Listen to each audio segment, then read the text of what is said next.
కనిగిరి నియోజకవర్గంలో మంత్రి DS BV స్వామి పర్యటించారు. పీసీపల్లి మండలం లింగానపాలెంలో ఈ నెల 11న జరగనున్న ముఖ్యమంత్రి పర్యటన ఏర్పాట్లను మంత్రి ఎమ్మెల్యే ఉగ్ర నరసింహారెడ్డిలు పరిశీలించారు.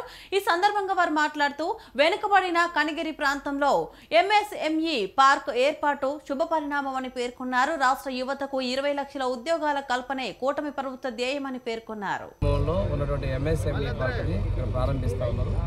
దీంతో పాటు రాష్ట్రంలోని వివిధ 50 వరకు ఉన్నటువంటి ఎంఎస్ఎంఈ పార్కులు వర్చువల్గా ప్రారంభిస్తున్నారు. అంటే వారికి ప్రకాశం జిల్లా అంటే ఎనలేని మక్కువ ఉందంటే ఇది ఒక నిదర్శనం. ఇక్కడ ఈ ప్రారంభిస్తున్నారు. దీంతో పాటు ఇంతకుముందు మనకు రిలయన్స్ ఉన్నటువంటి బయో గ్యాస్ ప్రాజెక్ట్ కూడా ఆ రోజు లోకేష్ గారు కూడా వచ్చి ఇదే మండలంలోనే ప్రారంభించడం జరిగింది. ఈ ప్రాంతాల యొక్క అభివృద్ధికి మా ప్రభుత్వం కట్టుబడి ఉంది, చిత్తశుద్ధి తెలియజేస్తా ఉన్నాం. ఏదైతే ఎన్నికల ముందు చెప్పామో 20 లక్షల ఉద్యోగాల కల్పన దానికోసం కష్టపడతా ఉన్నాం.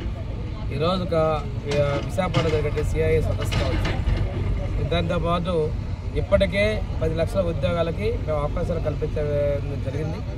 ఇప్పుడు రేపు జరిగేటువంటి సదస్సులో 7.5 లక్షల ఉద్యోగాలు కల్పించే దానికోసం రేపు సిఐఏ సబ్మిట్ చేస్తున్నాం. ఈ రాష్ట్రంలో పెట్టుబడులు ప్రోత్సాహకానికి, పెట్టుబడులు ఆకర్షించడానికి గౌరవ ముఖ్యమంత్రి గారు స్వయాన విదేశాలకు వెళ్ళటం పారిశ్రామికవేత్తలను ఆకర్షిస్తూ ఉన్నారు. మా లోకేష్ బాబు గారు ఐటీ విద్యాశాఖ మంత్రి గారు కూడా విదేశాల్లో వెళ్ళి పరిశ్రమల్ని మన రాష్ట్రానికి రప్పించేందుకు వారి ఎనలేని కృషి చేస్తున్నారు.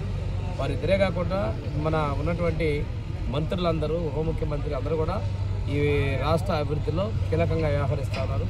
ఈరోజు విశాఖపట్నంలో డేటా సెంటర్ తీసుకురావడం కావచ్చు, అదేవిధంగా ఇది అమరావతిలో క్వాంటా సెంటర్ తీసుకురావచ్చు.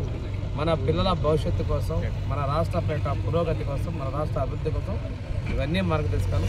ప్రతి నియోజకవర్గానికి ఒక ఎంఎస్ఎంఈ ఉండాలి అనేటువంటి ముఖ్యమంత్రి గట్టిగా నిర్ణయించారు. ఆ విధంగానే ఈరోజు రేపు ఒక 50 ఎంఎస్ఎంఈ పార్కులు ప్రారంభిస్తున్నారు. అది మన కనిగిరిలో ఉగ్ర నరసింహారెడ్డి గారి నాయకత్వంలో ఇక్కడ ఆల్రెడీ మీరు చూస్తున్నారు. ఎంఎస్ఎంఈ పార్కులో డ్రైన్స్, రోడ్లు మనం డెవలప్ చేసుకున్నాం. ఎలక్ట్రికల్ పోల్స్ కూడా తీసుకొస్తా ఉన్నారు. రేపు ముఖ్యమంత్రి గారు వచ్చి మన ప్రాంతానికి చాలా మంచిగా అభివృద్ధి పరంగా సంబంధించిన పలు హామీలు కూడా ఇవ్వబోతూ ఉన్నారు.